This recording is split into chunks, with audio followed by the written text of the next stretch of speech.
सोने की कीमत गिर रही है, लोग घबरा रहे हैं। कई निवेशक सोच रहे हैं कि क्या गोल्ड का खेल खत्म हो गया है। लेकिन इस बीच दुनिया की मशहूर इन्वेस्टमेंट कंपनी स्प्रॉट ने ऐसा दावा किया है जिससे पूरी बहस बदल गई। स्प्रॉट ने सोने पर सबसे बड़ी चेतावनी दी है।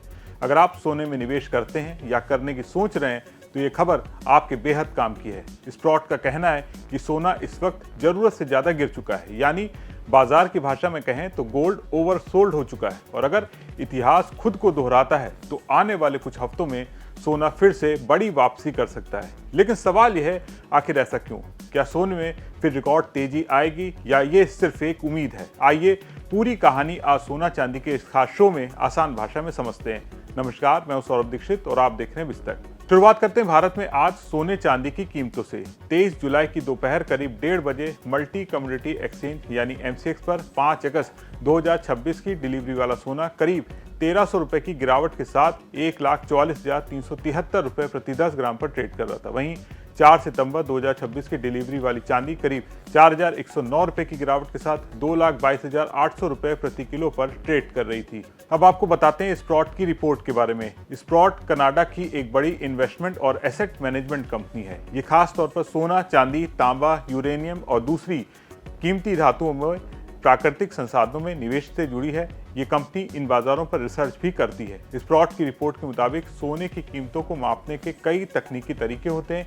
उनमें लगभग सभी इस वक्त एक ही बात बता रहे हैं कि गोल्ड जरूरत से ज्यादा बिक चुका है। जब भी गोल्ड अपनी 200 दिन की औसत कीमत यानी 200 डेज मूविंग एवरेज के करीब 90% स्तर पर पहुंच जाता है तो अक्सर उसे मजबूत सहारा मिलता है। इस बार तो कीमत उससे भी नीचे निकल गई है, यानी तकनीकी नजरिए से देखें तो अब सोने को और नीचे धकेलना पहले जितना आसान नहीं रह गया है।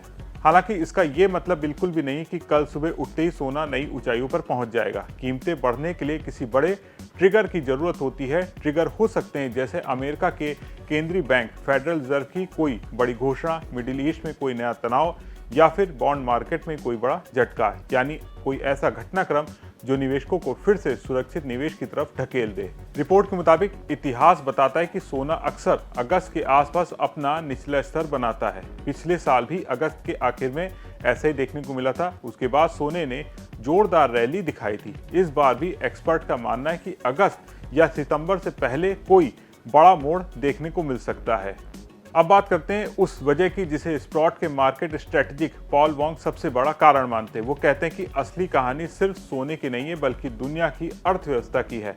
इस वक्त अमेरिका पर करीब $40 ट्रिलियन का बड़ा कर्ज है। बीते एक साल में ये कर्ज लगभग $3.8 ट्रिलियन बढ़ गया है।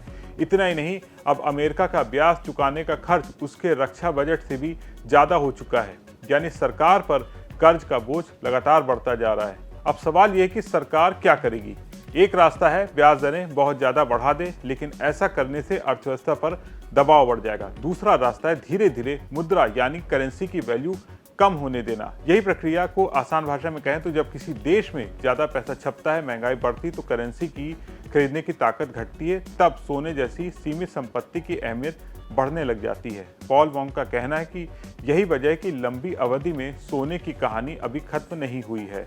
दुनिया तेजी से बदल रही है। देश अपने अपने यहाँ फैक्ट्रियां लगा रहे हैं, नई सप्लाई चेन बना रहे हैं, ऊर्जा का भंडार बढ़ा रहे हैं, मेटल्स का स्टॉक जमा किया जा रहा है, सरकारें ज़्यादा टैक्स लगा रही हैं और इन सब का सीधा असर महंगाई पर पड़ सकता है। ऐसे माहौल में केंद्रीय बैंक के सामने सबसे बड़ी चुनौती होगी महंगाई को रोकें या फिर सरकारों को बढ़ते कर्ज को संभालना होगा। अगर कर्ज संभालने के लिए ज़्यादा पैसा सिस्टम में आता है तो करेंसी कमज़ोर हो सकती है और जब करेंसी कमज़ोर होती है तब निवेशक अक्सर सोने की तरफ लौटते हैं।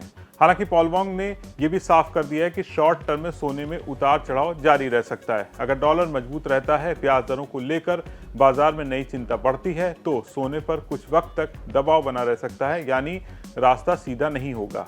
तो कुल मिलाकर पॉल वोंग का कहना है कि सोने की हालिया गिरावट अंत नहीं है बल्कि एक बड़े चक्र का हिस्सा हो सकती है। उनके मुताबिक सोना तकनीकी रूप से काफी कमजोर जरूर दिख रहा है, लेकिन लंबी अवधि में बढ़ते सरकारी कर्ज, महंगाई और करेंसी की कमजोरी जैसी वजहें अब भी सोने के पक्ष में खड़ी हुई हैं। हालांकि याद रखिए, ये सिर्फ एक मार्केट एक्सपर्ट का विश्लेषण है, कोई गारंटी नहीं है। निवेश का फैसला हमेशा अपनी वित्तीय स्थिति, जोखिम उठाने की क्षमता और किसी योग्य वित्तीय सलाहकार की सलाह के आधार पर ही लें।